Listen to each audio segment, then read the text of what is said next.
try to pinpoint the problems and temporarily suspend those areas from coming into the United States until a better vetting system is in place.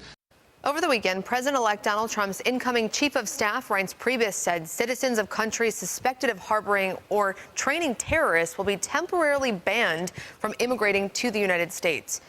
And Trump met with Kansas Secretary of State Chris KOBACH, who outlined a plan to Trump that calls for an end to the flow of Syrian refugees into the United States.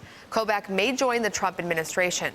Western New York Democrats have spoken out in defense of refugees here, but as News 4's CALLAN reports, the local immigrant community is concerned.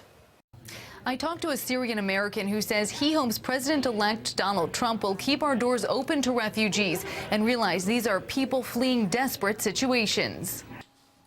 AKRAM Shibly has documented the flight of Syrian refugees from their homes as a film director. He was born in the United States, but his parents came here from Syria in the 90s. Now he works closely with refugees, helping them get adjusted to life in America. The morning after Donald Trump was elected, I actually picked up a refugee family to take them to the doctor. And I told them, I was like, did you hear the news? Donald Trump is going to be the next president of the United States. And they looked at me and said, does that mean we're getting sent back?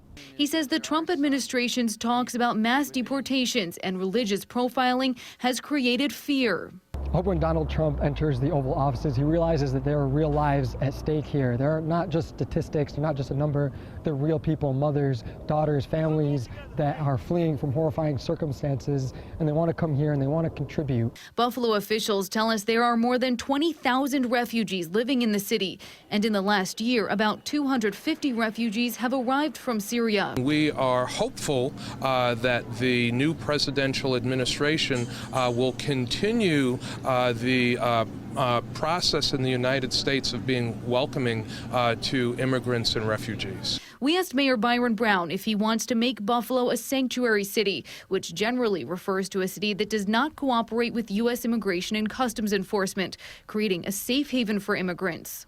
We feel that we are beyond a sanctuary city. This is a welcoming city. He points out efforts by police to connect refugees with translators and the city's summer employment program for immigrants. We are very proud of being an open and welcoming community. Some of the rhetoric that I've been hearing has made me feel a little alienated, but when I turn off the TV, when I turn off social media and I go out into my neighborhoods, I realize that we're a nation of good neighbors. We're a nation of friends, of diverse people all around that can get along. Reporting in Buffalo, CALLAN, News 4.